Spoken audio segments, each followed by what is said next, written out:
Network News. Ang Bacolod City, nagtalaga naman ng mga lugar para sa prutasan sa Pasko 2025.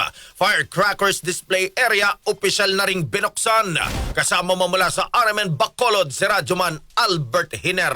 RMN Live Reports. May tatlong lugar na itinalaga ang lungsod ng Bacolod para sa prutasan sa Pasko 2025 o mga lugar para sa fruit vendors para makapagtenda ng kanilang prutas. Ayon kay City Administrator Attorney Mark Mayo, kasama sa itinalaga ng lungsod ay ang Burgos Street sa kiliran ng North Public Market, Hernay Street sa kiliran ng South Public Market at Gonzaga Street sa kiliran ng Bacolod Public Plaza. Ayon kay Mayo, binigyan ng permiso ang mga vendors na makadisplay at makapagbenta ng kanilang prutas mula Disyembre 15 hanggang 31 ngayong taon. Samantala, nagbukas na rin ang Firecrackers and Fireworks Display Area sa Bacolod Recreation Area, lungsod ng Bacolod. Ayon kay Ryan Villaros ng Bacolod City Fireworks and Firecrackers Association, may 62 vendors o retailers ang naglagay ng kanilang display station sa lugar matapos kumuha ng kaukulang permiso. Magsasagawa naman ng actual inspection at fire drill ang Bacolod Bureau of Protection sa lugar.